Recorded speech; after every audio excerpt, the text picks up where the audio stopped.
Welcome back here on Live Impact News on WCNC Plus. I'm Nick Sertivant. We want to get back to that press conference that we were showing you earlier with North Carolina GOP leaders discussing legislation following the death of Iryna Zarutska. She is the woman that was fatally stabbed on the light rail here in Charlotte back on August 22nd. Let's go back now to that press conference. Nationally and the things that we've seen after this Charlotte murder. But I can tell you my colleagues in the General Assembly, both the House and the Senate, are committed to fixing the issue. In particular, Tricia Cotham, who as a member of my caucus, who represents part of Mecklenburg County that sits very close to home for Representative Cotham, and she's dealt with a lot of threats to her personally after she changed parties, and so she knows well how important and critical it is that you have law enforcement officers who are focused on the safety of their community. And so she's working very closely with us on this and with the local partners there in Charlotte to get the issue fixed. So I think we'll open it up for questions now for folks, and just let us know who you want to ask to. Brian, go ahead. First, my condolences on Charlie Kirk there. I'm sorry for those collective loss there.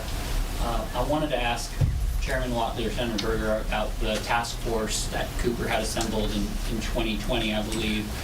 My understanding is, you create a task force. That task force makes recommendations, but the legislature here in the General Assembly is obviously the policy-making body. What specific policies did then Governor Cooper and Stein, who was on that task force, actually enact that you think contributed to what happened in Charlotte? So I don't know that I can go through a litany of the things that were recommended, but my understanding is that task force recommendations are still posted on the internet, unless they were taken down last night. And there are a number of things that just indicate a real willingness to pay more attention to the concerns of the perpetrators than the real concerns of the victims. And we can go ahead and get you copies of those, and but my understanding is it's still up on the internet. I guess the question would be, those are recommendations, but what policies have been enacted on? But what they do is they reflect an attitude on policing, an attitude on criminal justice, an attitude on how things ought to be taking place, and those attitudes, in many respects, are the things that inform the kinds of decisions that were made by the magistrate in this case and by other magistrates that are of the same political ilk. And I will just add that I have had conversations with chiefs of police, with sheriffs, with law enforcement officers all across North Carolina. And the one thing that they continue to come back to is that when we're talking about the safety of community, leadership matters. And that they feel it is absolutely critical for leadership at the top to be able to support our law enforcement community, to be able to make sure they're out there. When we talk about DeCarlos Brown Jr. being arrested 14 times, that's a threat to every police officer that had to have an interaction with him beyond the first one. And so when we talk about having really truly public officials who are fighting harder every single day for the criminals and their rights than for the victims, that is the problem that we really truly want to address here. Speaker Hall, you mentioned the overview of magistrates. Wasn't it an issue in this particular case, but would you support legislation that would mandate all magistrates have a law degree? Well, that's something that we're looking at as well. Some states do require that.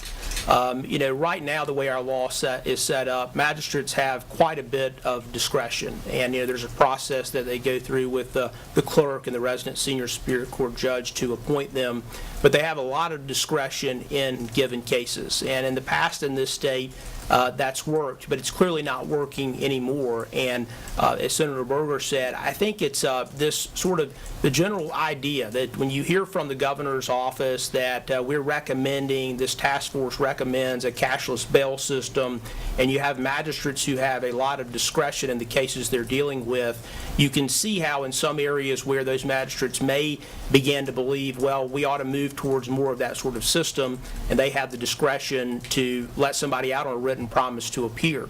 Again, as I mentioned earlier, I also have some concerns with some of the nonprofit groups who have reportedly been giving funds to Mecklenburg County or the Sheriff's Office, whatever the case may be.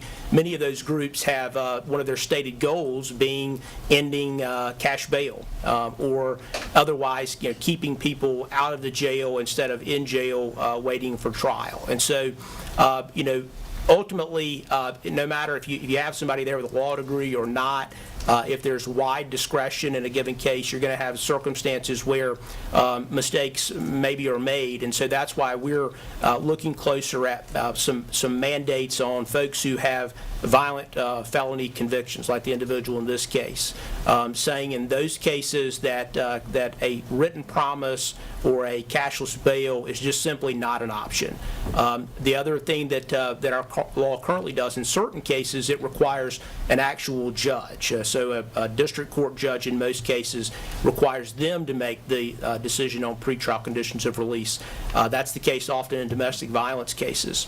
And so that's another possibility that we may look at in serious cases, simply taking that out of the hands of magistrates and saying that that decision has to be made by a district court judge or a superior court judge. At least they have some accountability to the voters, where magistrates simply don't. So there's all options are on the table. There are a lot of tweaks that we can make to our current system that would largely prevent this sort of thing from happening again.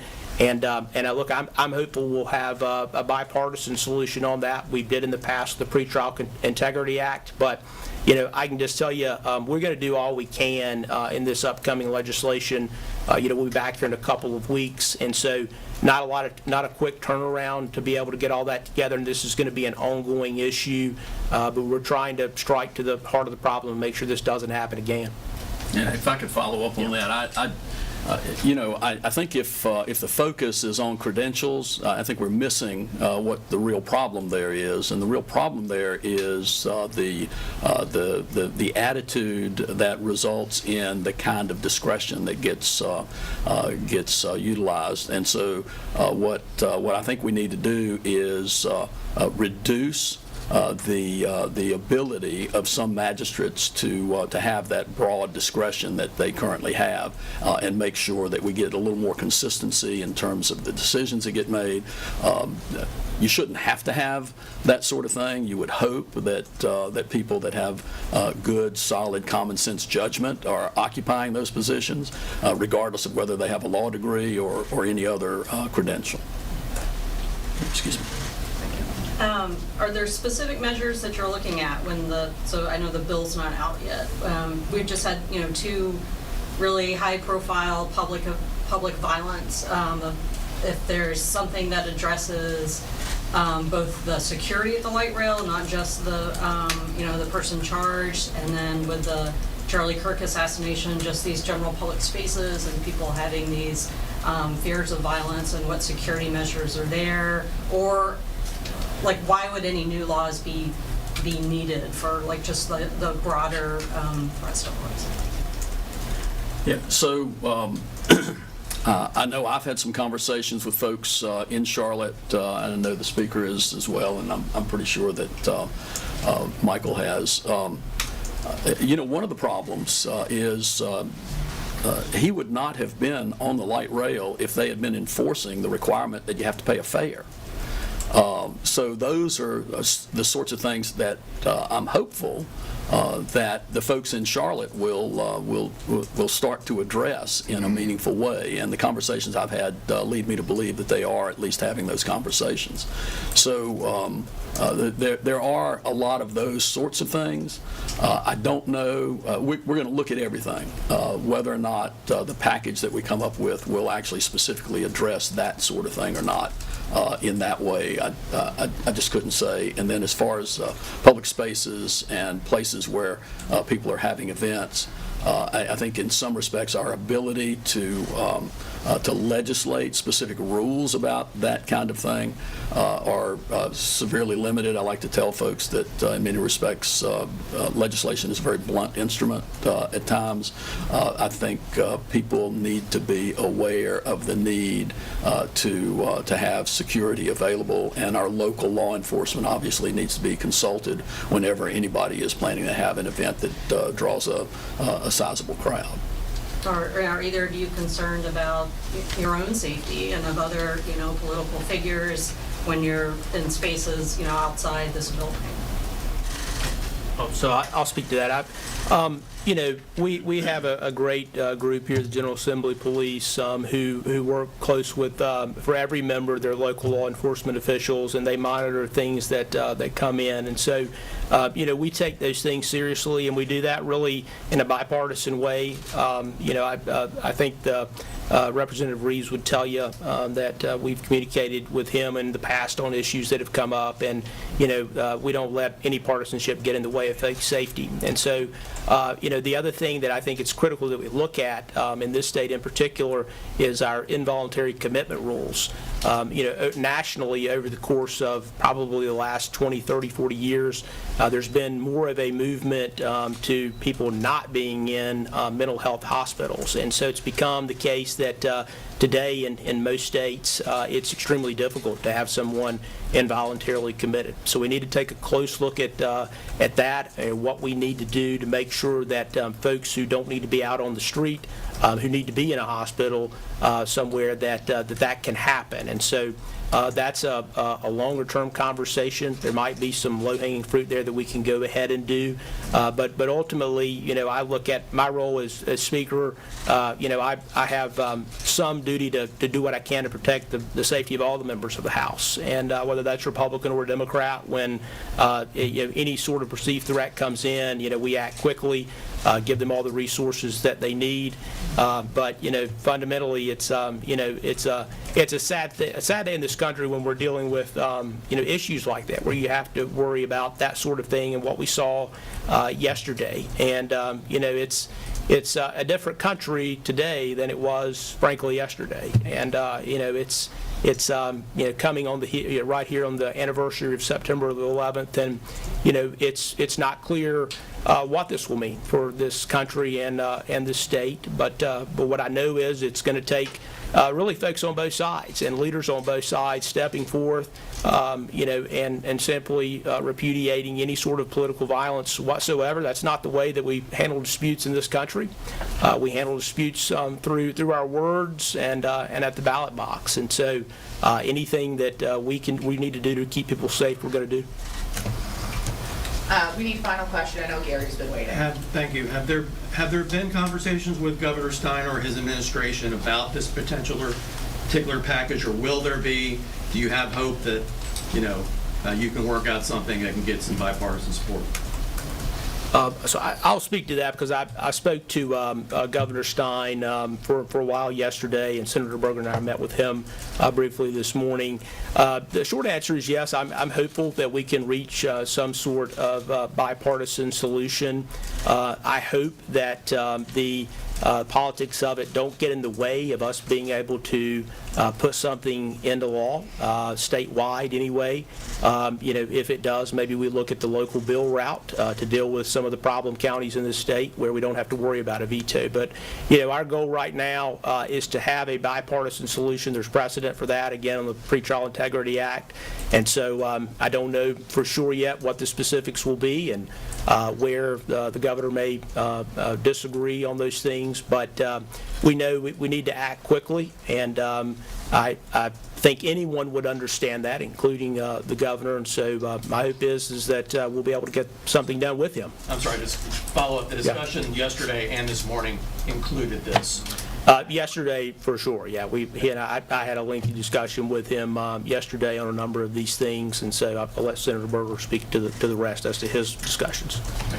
Yeah, so we did meet with the governor this morning. This was not a topic of that meeting, and I have not had any specific conversations with him about the legislation because, at this point, we've made a commitment within the last day or so that we're going to come forward with something on the week of the 22nd. We don't have the specifics. We're accepting suggestions from all members and folks in the executive branch as well. Really quick, you guys mentioned the death penalty and getting that reinstated. And how do you guys plan to approach that differently this time so that that actually happens? And secondly, as we're talking about the political blame for a lot of this violence that has been going on, President Trump has frozen billions of dollars in federal grants for law enforcement this year. Does that concern you? Yeah, so we've not settled on exactly what is going to be in the package. As I indicated in my remarks, that is one of the subjects that I'm interested in us moving forward with. With reference to the federal grants, I don't think this is a money problem at this point, or at least many of the problems that we have or that we've identified have more to do with judgment being inappropriately exercised, and I don't know that any amount of money will solve that, but some policies we can come forward with should. For this tough on crime bill, is there any room for any provisions related to guns, potentially gun control? So, you know, the murderer in Charlotte killed this young lady with a knife. And so, you know, a gun had nothing to do with it. You know, again, it's a problem of local officials being soft on crime. A magistrate allowing this person out. It's not a resources issue for law enforcement. This person was arrested 13, 14 times before this. It was not a law enforcement problem. It was a problem of the magistrate, a problem of the judicial system who let this person out at the end of the day. Thank you all. Yeah, thank you.